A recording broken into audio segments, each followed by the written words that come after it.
حکمت کی باتیں سیکھیے، تفسیر قرآن جان کر۔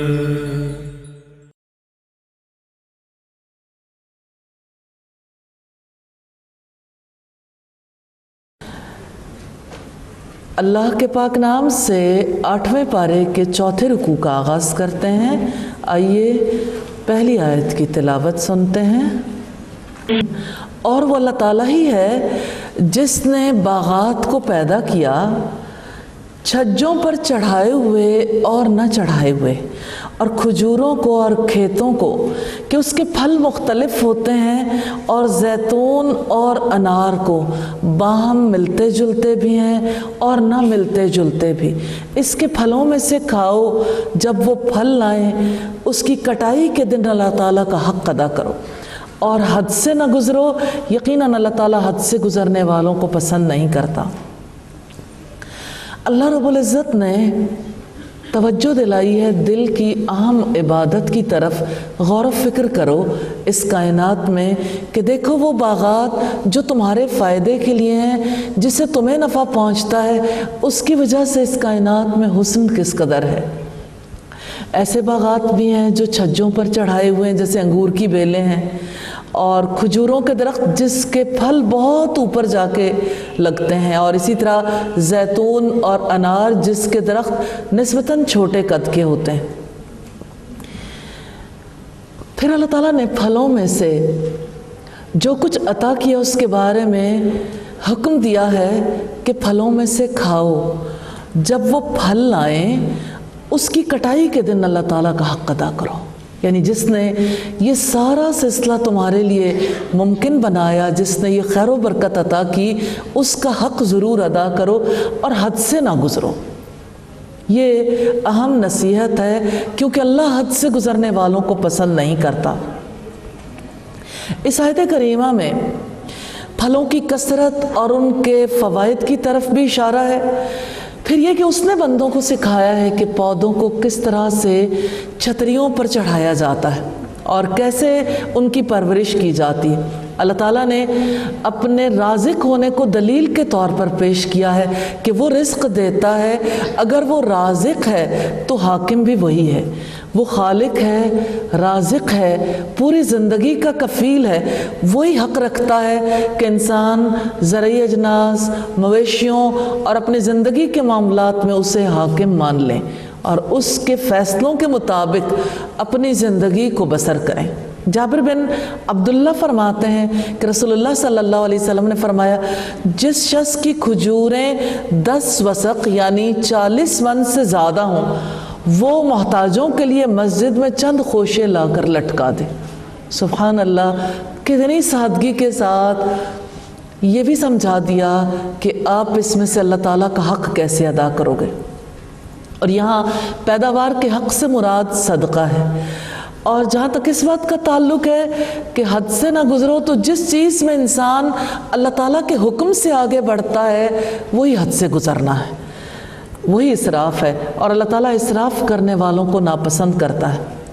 عون بن عبداللہ کا قول ہے، مسرف یعنی حد سے گزرنے والا وہ ہے جو دوسرے کا مال کھاتا ہے۔ اب دیکھیے، آپ مال اگرچہ خود کمایا، محنت کی ہے، لیکن اللہ تعالیٰ نے جب اس میں محتاجوں کا حق رکھ دیا تو اگر وہ حق خود استعمال کریں گے تو بھی گناہ گار، اور اگر اس کو ضائع کریں گے تو بھی اللہ کے یہاں حد سے گزرنے والے۔ اور آپ مجھے یہ بتائیے کہ اس سے زیادہ بد نصیب کون ہو سکتا ہے جس کو اللہ تعالیٰ پوری دنیا میں اناؤنس کر کے کہہ دے کہ جاؤ تم حد سے گزرنے والے ہو، میں تم سے محبت نہیں کرتا۔ اس لیے حد سے نہیں گزرنا انشاءاللہ۔ اور مویشیوں میں سے کچھ بوجھ اٹھانے والے ہیں اور کچھ زمین سے لگے ہوئے ہیں، کھاؤ اس میں سے جو اللہ تعالیٰ نے تمہیں رزق دیا ہے، اور شیطان کے قدموں کے پیچھے نہ چلو، یقیناً وہ تمہارا کھلا دشمن ہے۔ اللہ تعالیٰ نے جن جانوروں کو پیدا کیا سواری اور بار برداری کے لیے، یعنی بوجھ اٹھانے کے لیے، اونٹ، گدھا، خچر، اور کچھ زمین سے لگے ہوئے جانور ہیں جیسے بکری، بھیڑ وغیرہ، اور فرش کے معنی بچھونے کے ہیں۔ چونکہ ان کا قد بہت چھوٹا ہوتا ہے، اس وجہ سے ان کے لیے یہ الفاظ استعمال ہوئے۔ پھر شیطان کے بارے میں فرمایا یقیناً وہ تمہارا کھلا دشمن ہے، کیونکہ وہ بے حیائی کا حکم دیتا ہے، جیسے کہ رب العزت نے فرمایا انما یأمرکم بالسوء والفحشاء، یقیناً شیطان تمہیں برائی اور بے حیائی کا حکم دیتا ہے، لیکن ایک اور کام بھی، اور وہ زیادہ خطرناک ہے، وَأَن تَقُولُوا عَلَى اللَّهِ مَا لَا تَعْلَمُونَ، اور یہ کہ تم اللہ پر ایسی باتیں کہو جو تم جانتے نہیں، یعنی وہ باتیں آپ کی مرضی کے مطابق ہوں یا سوسائٹی کے مزاج کے مطابق ہوں، لیکن اللہ نے نہیں فرمائی۔ اللہ تعالیٰ پر جھوٹ باندھنا ابلیس سکھاتا ہے۔ 8 قسمیں ہیں، 2 بھیڑ سے اور 2 بکری سے۔ آپ پوچھیں کہ اللہ تعالیٰ نے دونوں نروں کو حرام کیا ہے یا دونوں ماداؤں کو، یا وہ بچہ جس پر ان دونوں ماداؤں کے رحم لپٹے ہوئے ہیں؟ اگر تم سچے ہو تو مجھے کسی علم کے ساتھ بتاؤ۔ عربوں کے جاہلی دور میں جن جانوروں کو لوگوں نے حرام قرار دے لیا تھا، جیسے بحیرہ، سائبہ، حام، وسیلہ وغیرہ، اللہ تعالیٰ نے ان کو سب کو طیب اور حلال قرار دیا ہے۔ عربوں میں گوشت اور دودھ کے لیے بھیڑ، بکری، اونٹ اور گائے وغیرہ پالے جاتے تھے، تو اللہ تعالیٰ نے ان کے بارے میں بتا دیا 2 بھیڑ اور بکری میں سے، یعنی ان کے نر اور مادہ۔ تو حیوانات کے بارے میں کل بھی ایسا تھا کہ جن لوگوں نے حرام اور حلال کے قوانین بنائے، تو یہ حلال اور حرام کے قوانین شیطانی ترغیبات ہیں۔ پھر فرمایا 2 اونٹ سے اور 2 گائے سے۔ آپ پوچھیں کہ اللہ تعالیٰ نے دونوں نروں کو حرام کیا ہے یا وہ بچہ جس پر دونوں ماداؤں کے رحم لپٹے ہوئے ہیں؟ کیا تم اس وقت موجود تھے جب اللہ تعالیٰ نے تمہیں اس کی وصیت کی تھی؟ چنانچہ اس سے بڑا ظالم کون ہے جس نے اللہ تعالیٰ پر جھوٹ باندھا تاکہ لوگوں کو بغیر علم کے گمراہ کر دے۔ یقیناً اللہ تعالیٰ ظالم لوگوں کو ہدایت نہیں دیتا۔ انسان اللہ تعالیٰ پر جھوٹ باندھ کر حلال و حرام کے قوانین خود بنا کر اللہ تعالیٰ کی طرف جھوٹ منسوب کرتے ہیں، یہی ظلم ہے۔ رکوع نمبر 5 ہے، آئیے پہلی آیت کی تلاوت سنتے ہیں۔ مجھ پر جو وحی کی گئی ہے میں اس میں کوئی چیز نہیں پاتا جس کا کھانا کھانے والے پر حرام کیا گیا ہو کہ وہ اس کو کھائے، سوائے اس کے کہ وہ مردار ہو یا بہایا ہوا خون ہو یا سور کا گوشت، کہ یقیناً وہ ناپاک ہے، یا وہ نافرمانی کا باعث ہو جس پر غیر اللہ کا نام پکارا گیا ہو۔ پھر جو شخص مجبور کر دیا جائے کہ وہ نافرمانی کرنے والا نہ ہو اور حد سے گزرنے والا نہ ہو، تو بلا شبہ آپ کا رب بے حد بخشنے والا، نہایت رحم والا ہے۔ سیدنا عبداللہ ابن عباس کہتے ہیں کہ جاہلیت کے دور میں کچھ چیزیں کھائی جاتی تھی، کچھ چیزیں گھن کھا کر چھوڑ دی جاتی تھی۔ پھر اللہ تعالیٰ نے اپنا پیغمبر بھیجا، کتاب اتاری اور حلال و حرام کی پوری تفصیلات بیان کر دی۔ اب کتاب و سنت نے جسے حلال قرار دیا وہ حلال ہے، جس کو اللہ تعالیٰ نے حرام کر دیا وہ حرام ہے۔ کتنی سادگی ہے اس دین میں، کوئی پرابلم نہیں ہے کہ اب پھر کوئی کمیٹی بیٹھے گی، کسی پارلیمنٹ میں بیٹھ کے اس کے بارے میں فیصلے ہوں گے، یا کسی ٹاک شو میں بیٹھ کے فیصلے ہوں گے کہ فلاں چیز جائز ہے یا ناجائز ہے۔ تو جسے اللہ نے حلال کر دیا وہ حلال ہے، اور جس کو اللہ تعالیٰ نے حرام کر دیا وہ حرام ہے۔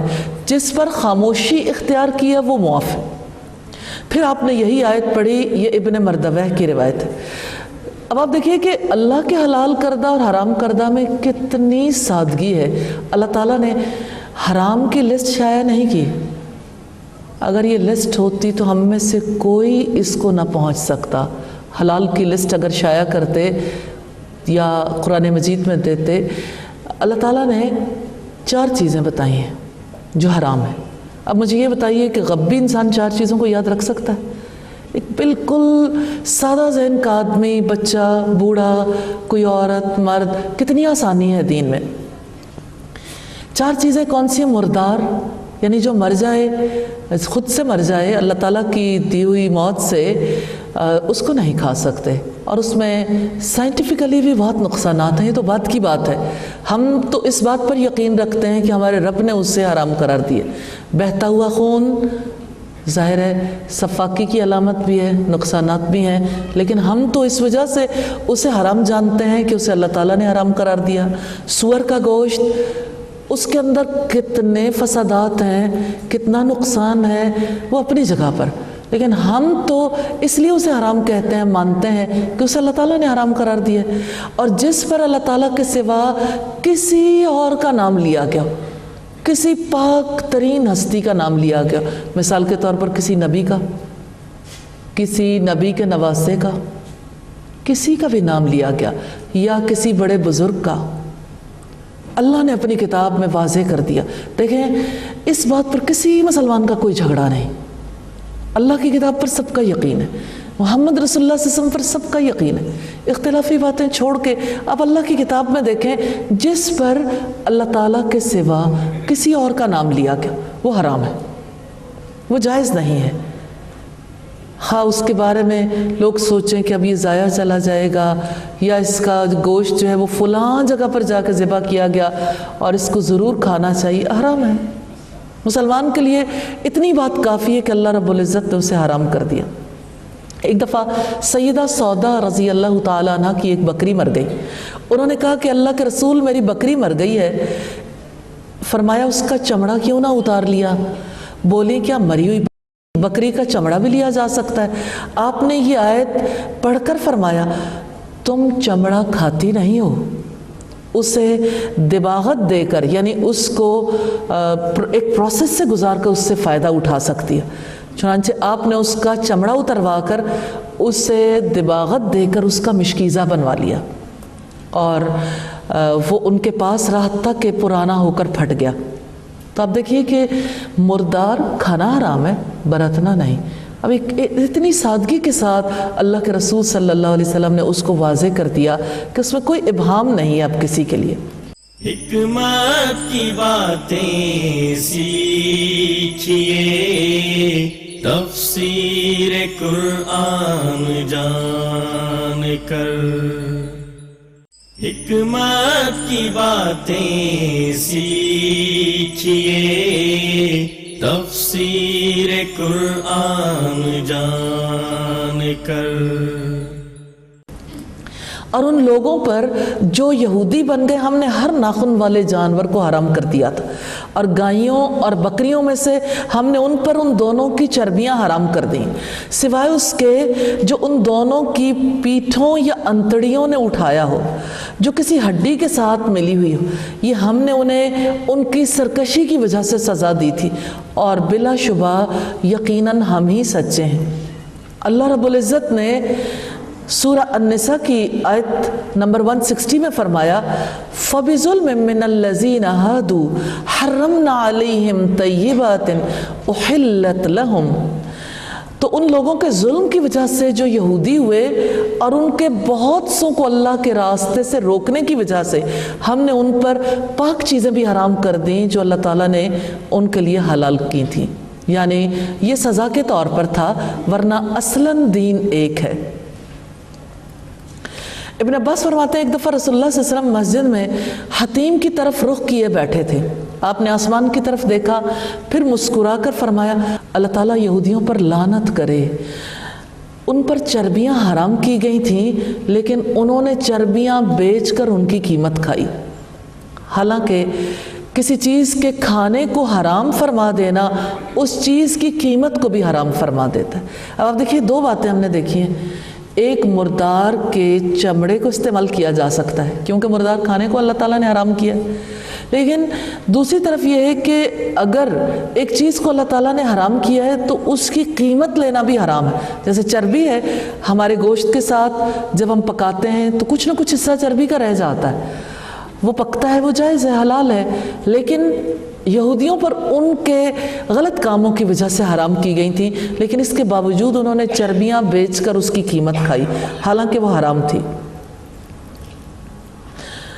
اور بلا شبہ ہم ہی سچے ہیں، اور کتنی پیاری بات ہے جو اللہ رب العزت نے فرمائی وَمَنْ أَصْدَقُ مِنَ اللَّهِ قِيلًا اللہ سے بڑھ کر اپنی بات میں سچا اور کون ہو سکتا ہے؟ وَمَنْ أَصْدَقُ مِنَ اللَّهِ حَدِيثًا، اللہ سے زیادہ اپنی بات میں سچا کون ہے؟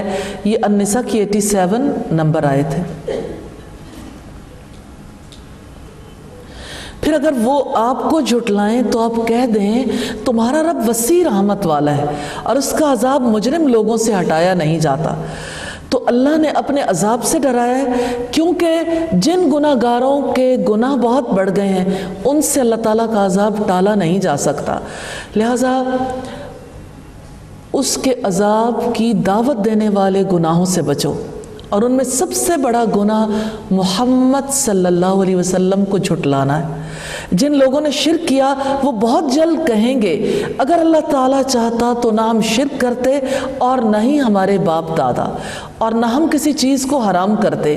اسی طرح ان لوگوں نے بھی جھٹلایا تھا جو ان سے پہلے تھے، یہاں تک کہ انہوں نے ہمارا عذاب چکھ لیا۔ آپ پوچھیں کیا تمہارے پاس کوئی علم ہے تو تم اسے ہمارے لیے نکال لاؤ۔ تم گمان کے سوا کسی چیز کی پیروی نہیں کرتے اور تم محض قیاس آرائیاں ہی کرتے ہو۔ رب العزت کا فرمان ہے جن لوگوں نے شرک کیا انہوں نے کہا اگر اللہ تعالیٰ چاہتا تو ہم کسی چیز کی عبادت کرتے اور نہ ہی ہمارے باپ دادا، یعنی یہ تو اللہ کی مشیت ہے، اللہ کی چاہت ہے جس کی وجہ سے ہم ہدایت سے دور ہیں، اور نہ ہم اس کے بغیر کسی چیز کو حرام ٹھہراتے۔ ان سے پہلے لوگوں نے بھی ایسا ہی کیا، تو رسولوں پر صاف صاف پہنچا دینے کے سوا کچھ اور نہیں ہے۔ یہ سورہ نحل کی آیت نمبر 35 ہے۔ یہ جواب ہے اس بات کا کہ لوگ کہتے ہیں کہ اللہ کی چاہت ہے جس کی وجہ سے ہم حلال اور حرام کے معاملے میں اپنی مرضی کر رہے ہیں۔ قُلْ فَلِلَّهِ الْحُجَّةُ الْبَالِغَةُ، آپ کہہ دیں کامل دلیل اللہ تعالیٰ ہی کے پاس، چنانچہ اگر وہ چاہتا تو تم سب کو ضرور ہدایت دے دیتا۔ یعنی کامل دلیل تو وہ ہے جو کسی پر حجت نہیں رہنے دیتی، جس پر تمام انبیاء، مرسلین، اللہ تعالیٰ کی طرف سے بھیجی ہوئی کتابیں، تمام آثار نبویہ، عقل صحیح، فطرت سلیم اور اخلاق مستقیم متفق ہیں۔ تو جو اللہ تعالیٰ کی کامل دلیل کی مخالفت کرتا ہے وہ باطل پر چلتا ہے، اور وہ باطل راستے کے سوا کسی اور پر نہیں ہے۔ آپ کہہ دیں تم اپنے گواہ لاؤ جو گواہی دیں کہ یقیناً اللہ تعالیٰ ہی نے ان کو حرام کیا ہے، پھر اگر وہ گواہی دے بھی دیں تو آپ ان کے ساتھ گواہی نہ دیں اور نہ ان کی خواہشات کی پیروی کریں جن لوگوں نے ہماری آیات کو جھٹلایا اور جو آخرت پر ایمان نہیں رکھتے اور نہ ہی دوسروں کو اپنے رب کے برابر قرار دیتے ہیں۔ اسلام میں کسی کو قانون سازی کا حق دینا شرک ہے، جیسے کسی کو اللہ تعالیٰ کی ذات میں شریک ٹھہرانا ہے۔ آخرت کا انکار کرنے والے رب کے ساتھ دوسروں کو شریک کرنے والے۔ رکوع نمبر 6 ہے، پہلی آیت کی تلاوت دیکھیں گے۔ آپ کہہ دیں آؤ میں پڑھ کر سناتا ہوں جو تمہارے رب نے تم پر حرام کیا ہے، یہ کہ تم اس کے ساتھ کسی چیز کو شریک نہ ٹھہراؤ اور والدین کے ساتھ نیک سلوک کرو، یعنی ان کی نافرمانی حرام ہے، اور اپنی اولاد کو مفلسی کے ڈر سے قتل نہ کرو، ہم تمہیں بھی رزق دیتے ہیں اور ان کو بھی دیں گے، اور بے حیائی کے قریب نہ جاؤ، ان میں سے جو ظاہر ہو اور جو پوشیدہ ہو، اور جس کو اللہ تعالیٰ نے حرام ٹھہرایا ہے اسے ناحق قتل نہ کرو۔ اللہ تعالیٰ نے اس کا تمہیں تاکیدی حکم دیا ہے تاکہ تم سمجھو۔ اس آیت کی بڑی فضیلت ہے، سمجھنے والی آیت ہے۔ سیدنا عبداللہ بن مسعود رضی اللہ تعالیٰ عنہ نے فرمایا جو شخص رسول اللہ کی وصیت کو دیکھنا چاہے جس پر آپ کی مہر لگی ہوئی ہے، سٹیمپڈ وصیت ہے، وہ یہ آیت پڑھ لے، قُلْ تَعَالَوْا اتلو ما حرم ربکم علیکم سے لے کر لعلکم تعقلون تک۔ یہ ترمذی کی تفسیر سورہ الانعام کی روایت ہے۔ سیدنا معاذ رضی اللہ تعالیٰ عنہ کا بیان ہے، مجھے رسول اللہ صلی اللہ علیہ وسلم نے 10 باتوں کی نصیحت فرمائی کہ کسی کو اللہ تعالیٰ کا ساجی نہ بنانا، خواہ تجھے قتل کر دیا جائے، خواہ تجھے جلا ڈالا جائے، اور والدین کی نافرمانی نہ کرو، خواہ ماں باپ تجھے تیری بیوی اور تیرے مال سے تعلق منقطع کر لینے کا حکم دیں۔ یہ مسند احمد کی روایت ہے۔ رب العزت کا فرمان ہے وَقَضَىٰ رَبُّكَ أَلَّا تَعْبُدُوا إِلَّا إِيَّاهُ، تیرے رب نے فیصلہ کر دیا ہے کہ تم اس کے سوا کسی کی عبادت نہ کرو، وَبِالْوَالِدَيْنِ إِحْسَانًا، اور والدین کے ساتھ احسان کرو۔ اسی طرح سے رب العزت نے فرمایا ہم نے انسان کو اس کے والدین کے ساتھ حسن سلوک کرنے کی وصیت کی ہے۔ اس کی ماں نے دکھ پر دکھ اٹھا کر اسے اٹھایا، یعنی اس کا حمل اٹھایا اور اس کا دودھ چھوڑانا 2 سال میں، کہ میرا شکر ادا کرو اور والدین کا بھی میری طرف ہی لوٹ کر آنا ہے، اور اگر وہ تجھ پر دباؤ ڈالیں کہ میرے ساتھ تو کسی کو شریک کرے جس کا تجھے علم نہیں، پھر ان دونوں کی اطاعت نہ کرنا اور دنیا میں ان کے ساتھ اچھے طریقے سے رہو اور اس کے راستے پر چلو جس نے میری طرف رجوع کیا، پھر میری طرف تمہیں پلٹنا ہے، میں تمہیں بتا دوں گا جو کچھ تم کیا کرتے تھے۔ سورہ لقمان کی آیات ہیں 14 اور 15، جس میں والدین کے ساتھ حسن سلوک کا حکم بھی ہے، والدین کے ساتھ ان کی اطاعت کی لمیٹیشنز بھی ہیں، اور اس کے باوجود کہ وہ اللہ کے ساتھ شریک ٹھہرانے کا حکم دیں، وَصَاحِبْهُمَا فِي الدُّنْيَا مَعْرُوفًا، کہ ان کے ساتھ دنیا میں بھلے طریقے سے رہنا، اور یتیم کے مال کے قریب نہ جاؤ مگر جو طریقہ سب سے بہتر ہو، یہاں تک کہ وہ اپنی پختگی کو پہنچ جائے، اور ناپ اور تول کو انصاف کے ساتھ پورا کرو۔ ہم کسی شخص کو تکلیف نہیں دیتے مگر اس کی طاقت کے مطابق، اور جب تم بات کرو تو انصاف کرو، خواہ وہ کوئی رشتہ دار ہی کیوں نہ ہو، اور اللہ کے عہد کو پورا کرو۔ اللہ تعالیٰ نے ان احکام کا تمہیں تاکیدی حکم دیا ہے تاکہ تم نصیحت قبول کرو۔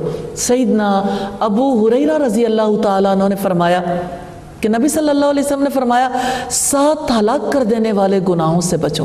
صحابہ نے پوچھا اللہ کے رسول وہ کون کون سے ہیں؟ فرمایا اللہ تعالیٰ کے ساتھ کسی کو شریک ٹھہرانا، جادو کرنا، ایسی جان کو قتل کرنا جسے اللہ تعالیٰ نے حرام کیا ہو، سود کھانا، یتیم کا مال کھانا، میدان جنگ سے بھاگنا، اور بھولی بھالی پاک باز عورتوں پر تہمت لگانا۔ یہ بخاری کی روایت ہے۔ وَأَنَّ هَذَا صِرَاطِي مُسْتَقِيمًا فَاتَّبِعُوهُ، اور بلا شبہ یہی میرا راستہ ہے جو سیدھا ہے، چنانچہ تم اس کی پیروی کرو اور دیگر راستوں کی پیروی نہ کرو کہ وہ تمہیں اللہ تعالیٰ کے راستے سے جدا کر دیں گے۔ یہ ہے جس کا اللہ تعالیٰ نے تمہیں تاکیدی حکم دیا ہے تاکہ تم بچ جاؤ۔ سیدنا جابر رضی اللہ تعالیٰ عنہ سے مروی ہے کہ ہم نبی کریم صلی اللہ علیہ وسلم کے پاس بیٹھے ہوئے تھے، آپ نے اپنے سامنے ایک سیدھی لکیر کھینچی اور فرمایا یہ شیطان کی راہیں، اور بیچ کی لکیر پر انگلی رکھ کر اس آیت کی تلاوت فرمائی۔ ابن ماجہ میں اور بزار میں یہ حدیث ابن مسعود سے روایت ہے۔ کسی نے پوچھا کہ صراط مستقیم کیا ہے؟ آپ نے فرمایا جس پر ہم نے اپنے نبی کو چھوڑا یا جس پر ہمیں ہمارے نبی نے چھوڑا، اسی کا دوسرا سرا جنت میں جاتا ہے، اس کے دائیں بائیں بہت سی راہیں ہیں، یعنی جیسے ایک سٹریٹ راستہ ہے اور اس کے ارد گرد سے راستے نکلتے ہیں، یہ جو سٹریٹ راستہ ہے یہ تو اللہ تعالیٰ کی طرف جاتا ہے، سیدھا راستہ، اور باقی راستے جہاں کہیں سے بھی جائیں گے کسی بند گلی پر جا کر ختم ہو جائیں گے، اور وہ بند گلی رب تک پہنچانے والی نہیں ہے، وہ صراط مستقیم نہیں ہے۔ اس کے دائیں بائیں بہت سی راہیں ہیں جن پر لوگ چل رہے ہیں اور دوسروں کو بھی اپنی طرف بلا رہے ہیں۔ جس نے ان راہوں میں سے کسی راہ کو لیا جہنم میں پہنچا۔ پھر آپ نے اسی آیت کی تلاوت فرمائی۔ تو جو متفرق راستوں پہ چلتا ہے، کبھی ایک پہ کبھی دوسرے پہ، اس کو بھی دیکھ لو اس کو بھی دیکھ لو، ہمیں سمجھ نہیں آتی کون ٹھیک ہے، کون سچ کہتا ہے اور کون جھوٹ بولتا ہے، کون سیدھا راستہ دکھاتا ہے اور کون نہیں دکھاتا۔ تو سیدھا راستہ صراط مستقیم تو قرآن کا راستہ ہے، نبی کی سنت کا راستہ ہے، الحمدللہ۔ تو جو متفرق راستوں پہ چلتا ہے وہ دراصل اللہ تعالیٰ کے احکامات میں منہ شگافیاں نکالتا ہے اور سارا زور انہی پر دیتا ہے، یہ متفرق راستوں میں بھٹکنا ہے۔ پھر فرمایا پھر ہم نے موسیٰ کو کتاب دی ہر اس شخص کے لیے نعمت کی تکمیل تھی جو نیکی کی روش اپنائے، اور ہر حکم کی تفصیل تھی اور ہدایت اور رحمت تھی تاکہ وہ اپنے رب کی ملاقات پر ایمان لائیں۔ تو دوسری نعمتوں کے ساتھ کتاب کی نعمت جسے مل جائے، نعمت کی تکمیل ہوئی تو اس پر شکر ادا کرنا واجب ہے۔ تو اس کتاب میں وہ ساری ضروری چیزیں موجود تھیں جس کی قوم موسیٰ کو ضرورت تھی۔ تو نعمت کی تکمیل اعزاز ہے، شرف ہے۔ حکمت کی باتیں سیکھیے، تفسیر قرآن جان کر۔ حکمت کی باتیں سیکھیے، تفسیر قرآن جان کر۔ رکوع نمبر 7 ہے، پہلی آیت کی تلاوت۔ کہ کتاب تو ہم سے پہلے کے 2 گروہوں پر نازل کی گئی تھی، اور ہم ان کے یعنی کتابوں کے پڑھنے پڑھانے سے یقیناً غافل تھے۔ یا تم کہو کہ اگر ہم پر بھی کتاب اتاری جاتی تو ہم یقیناً ان سے زیادہ ہدایت یافتہ ہوتے۔ تو بلا شبہ یقیناً تمہارے پاس تمہارے رب کی طرف سے ایک روشن دلیل، ہدایت اور رحمت آ چکی ہے۔ پھر اس سے بڑا ظالم کون ہے جس نے اللہ تعالیٰ کی آیات کو جھٹلایا اور ان سے کنارہ کشی اختیار کی۔ ہم انہیں جلد ہی بہت برے عذاب کی سزا دیں گے۔ جو ہماری آیات سے کنارہ کشی اختیار کرتے ہیں، اس کے بدلے جو وہ کنارہ کشی اختیار کرتے تھے، وہ انتظار نہیں کر رہے مگر یہ کہ ان کے پاس فرشتے آ جائیں، یا آپ کا رب آ جائے، یا آپ کے رب کی بعض نشانیاں آ جائیں۔ جس دن آپ کے رب کی بعض نشانیاں آ جائیں گی، کسی ایسے شخص کا ایمان اسے فائدہ نہیں دے گا جو پہلے سے ایمان نہ رکھتا تھا، یا اس نے اپنے ایمان میں کوئی نیکی نہ کمائی تھی۔ آپ کہہ دیں تم بھی انتظار کرو، بلا شبہ ہم بھی انتظار کرنے والے ہیں۔ یقیناً جن لوگوں نے اپنے دین کو ٹکڑے ٹکڑے کر ڈالا اور گروہ گروہ بن گئے، ان سے آپ کا کوئی تعلق نہیں۔ یقیناً ان کا معاملہ اللہ تعالیٰ ہی کے حوالے ہے، پھر وہ ان کو بتائے گا جو وہ کیا کرتے تھے۔ جو نیکی لائے گا اس کے لیے اس جیسا 10 گنا ہوگا، اور جو برائی لائے گا تو وہ اس کے برابر ہی بدلہ دیا جائے گا، اور ان پر ظلم نہیں کیا جائے گا۔ آپ کہہ دیں میرے رب نے مجھے سیدھی راہ دکھلائی ہے کہ وہ ایک مضبوط دین ہے، ملت ابراہیم ہے، جو ایک ہی طرف کے تھے، مشرکوں میں سے نہ تھے۔ آپ کہہ دیں بے شک میری نماز، میری قربانی، میرا جینا، میرا مرنا اللہ رب العالمین کے لیے ہے جو جہانوں کا رب ہے، اس کا کوئی شریک نہیں، اور مجھے اسی کا حکم دیا گیا ہے کہ میں سب سے پہلا فرما بردار ہوں۔ آپ کہہ دیں کیا میں اللہ تعالیٰ کے سوا کوئی اور رب تلاش کروں، حالانکہ وہی ہر چیز کا رب ہے، اور کوئی جان نہیں کماتی یعنی گناہ مگر اسی پر ہے وبال اس کا۔ کوئی بوجھ اٹھانے والی کسی دوسرے کا بوجھ نہیں اٹھائے گی، پھر تمہارے رب کی طرف ہی تمہارا لوٹنا ہے۔ چنانچہ وہ تمہیں ان کے بارے میں بتائے گا جس میں تم اختلاف کرتے تھے، اور وہی ہے جس نے تمہیں زمین میں جانشیں بنایا اور تم میں بعض کو بعض پر درجات میں رتبہ دیا، تاکہ وہ ان چیزوں میں تمہیں آزمائے جو اس نے تمہیں عطا کی ہیں۔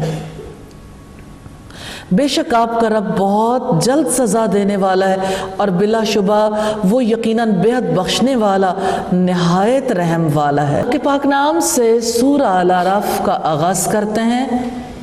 اس سورت میں اعراف کا ذکر ہے، اس لیے اس کا نام الاعراف ہے۔ یہ مکی صورت ہے، اس میں 206 آیات اور 24 رکوع ہیں۔ مصحف میں ترتیب کے اعتبار سے 7ویں نمبر پر ہے، اور نزولی ترتیب کے اعتبار سے 39ویں نمبر پر ہے۔ اس صورت میں کلیات دین اور قصص الانبیاء والمرسلین ہے۔ سیدہ عائشہ صدیقہ رضی اللہ تعالیٰ عنہ سے مروی ہے کہ رسول اللہ صلی اللہ علیہ وسلم مغرب کی دونوں رکعتوں میں اس صورت کو پڑھا کرتے تھے۔ یہ نسائی کی روایت ہے۔ سورہ الاعراف کا پہلا رکوع پارے کا 8واں رکوع ہے۔ بسم اللہ الرحمن الرحیم، الف لام میم صاد۔ ایک کتاب ہے جو آپ کی طرف اتاری گئی ہے، چنانچہ آپ کے دل میں اس سے کوئی تنگی نہ ہو، تاکہ آپ اس کے ذریعے سے خبردار کر دیں اور مومنوں کے لیے نصیحت ہے۔ اس صورت کا آغاز حروف مقطعات سے ہو رہا ہے. ان کے معنی کے بارے میں اللہ تعالیٰ ہی جانتے ہیں. ہم پر واجب ہے کہ اس پر ایمان لائیں. اور رب العزت نے فرمایا یہ کتاب ہے جو آپ کی طرف اتاری گئی ہے تاکہ آپ کے دل میں اس سے کوئی تنگی نہ ہو. تو اصلاً بات یہ ہے کہ قرآن تنگی کو دور کرنے کے لیے نازل ہوا ہے. آپ کے سینے میں کوئی گھٹن نہ ہو. جیسا کہ رب العزت نے فرمایا لعلک باخع نفسک الا یکونوا مؤمنین، شاید آپ خود کو ہلاک کرنے والے ہیں کہ وہ ایمان کیوں نہیں لاتے. تو یہ حکمت بھری کتاب رب العالمین کی طرف سے نازل کی گئی ہے. یہ سب سے سچا کلام ہے. رب العالمین نے فرمایا لا یأتیہ الباطل من بین یدیہ ولا من خلفہ، باطل نہ اس کے آگے سے آ سکتا ہے نہ اس کے پیچھے سے. نزول کتاب کے دو مقاصد بتائے گئے. پہلا مقصد انذار ہے، یعنی لوگوں کو برے انجام سے ڈرا دیں، اور دوسرا مقصد نصیحت ہے. مومنوں کے لیے یہ کتاب نصیحت ہے. اس کی پیروی کرو جو تمہارے رب کی طرف سے تمہاری طرف نازل کیا گیا، اور اس کے سوا دوستوں کی پیروی نہ کرو جو تم بہت کم نصیحت قبول کرتے ہو. امام راضی فرماتے ہیں رسالت کا معاملہ تین چیزوں سے، تین امور سے پورا ہوتا ہے. پہلی بات یہ کہ ہر ایک بات کو قرآن و حدیث کی کسوٹی پر پرکھا جائے. اگر کسی بات کی قرآن و حدیث سے وضاحت نہیں ملتی پھر اجتہاد کی طرف رجوع کیا جائے گا، کیونکہ یہ دونوں بھی کتاب و سنت کے فروع میں سے ہیں. تم بہت کم نصیحت قبول کرتے ہو، یعنی نصیحت تو دل کے اندر اثر کرنے کے لیے ہے، لیکن آپ یوں سمجھ لیں کہ جیسے اللہ تعالیٰ نے نیکی کی جو پوٹینشل ہمارے اندر رکھ دیا ہے، جب کبھی باہر سے ہمیں کال دی جاتی ہے تو وہ نیکی اندر کی نیکی تازہ ہو جاتی ہے. تو اس طرح سے نصیحت اثر انداز ہوتی ہے. یہ قرآن دبے ہوئے شعور کو زندہ کرتا ہے اور اسی عہد کو تازہ کرتا ہے جو اللہ تعالیٰ نے یوم الست کو ہم سے لیا تھا کہ کیا میں تمہارا رب نہیں ہوں، اور ہم سب نے جواب دیا تھا کیوں نہیں، ہم سب گواہی دیتے ہیں. اور کتنی ہی بستیاں ہیں جنہیں ہم نے ہلاک کر دیا تو ان پر ہمارا عذاب رات کو آیا یا جب وہ دوپہر کو آرام کرنے والے تھے. وہ بستیاں جو اپنی معیشت پر اتراتی تھیں، اپنے آپ کو بہت پاورفل سمجھتی تھیں، تو رب العزت نے فرمایا سورہ القصص کی آیت نمبر 58 میں تو وہ ان کے گھر ہیں جو ان کے بعد کم ہی آباد ہوئے اور ہم ہی وارث ہونے والے. پھر جب ہمارا عذاب ان پر آیا تو ان کی پکار اس کے سوا کچھ نہ تھی کہ انہوں نے کہا انا کننا ظالمین، کہ واقعی ہم ظالم تھے. فَلَنَسْأَلَنَّ الَّذِينَ أُرْسِلَ عَلَيْهِمْ وَلَنَسْأَلَنَّ الْمُرْسَلِينَ، پھر یقیناً ہم ان لوگوں سے ضرور پوچھیں گے جن کی طرف رسول بھیجے گئے، اور یقیناً ہم رسولوں سے بھی ضرور پوچھیں گے. نبی صلی اللہ علیہ وسلم نے فرمایا تم میں سے ہر ایک نگران ہے اور ہر ایک سے اس کی رعایا کے بارے میں سوال کیا جائے گا. امام نگہبان ہے، اس سے لوگوں کے بارے میں سوال کیا جائے گا، اور مرد سے اس کے گھر والوں کے بارے میں سوال کیا جائے گا، اور عورت سے اس کے شوہر کے گھر کے بارے میں سوال کیا جائے گا، اور آقا سے غلام کے بارے میں. اور نبی صلی اللہ علیہ وسلم نے فرمایا ابن آدم کے قدم حشر کے میدان میں اپنی جگہ سے اٹھ نہیں سکیں گے جب تک اس سے 5 باتوں کا جواب نہ لے لیا جائے.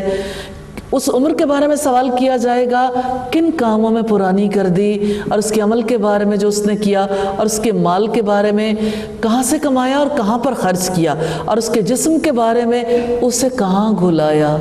پھر کیا جواب دیں گے؟ کہاں صلاحیتیں لگا کر جا رہے ہیں، عمر کن کاموں میں پرانی کر رہے ہیں، مال کہاں سے کماتے ہیں، سورس کیا ہے، سورس آف انکم جائز ہے، اور کہاں خرچ کرتے ہیں. جہاں خرچ کرتے ہیں کیا وہاں خرچ کرنا واقعی ہماری ضرورت ہے یا اسراف ہے؟ اس سوسائٹی میں کس طرح سے پوری کوشش کی گئی کہ سب کو برانڈ کانشیس کر دیں، پھر لوگ برانڈ کے پیچھے بھاگتے ہیں.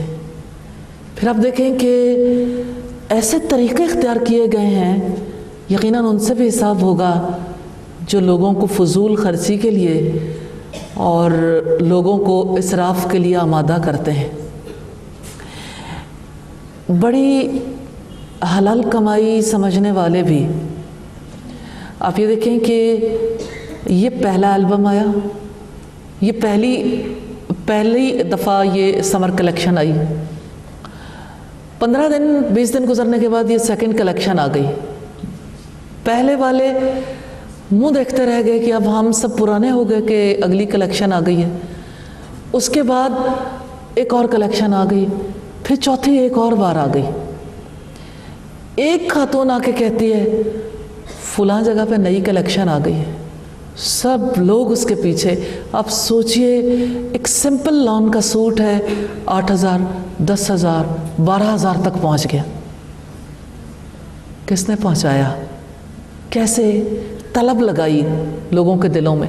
اور سوچئے جو خاتون 8,000 کا سوٹ لینے میں 10,000 کا سوٹ لینے میں کوئی یعنی پریشانی محسوس نہیں کرتی، اس کے ہاتھ میں جو اللہ کا کلام ہے وہ اتنا پرانا ہے، پھٹا ہوا کلام پاک ہے، اس کی مٹھی اللہ کے راستے میں خرچ کرنے کے لیے نہیں کھلتی۔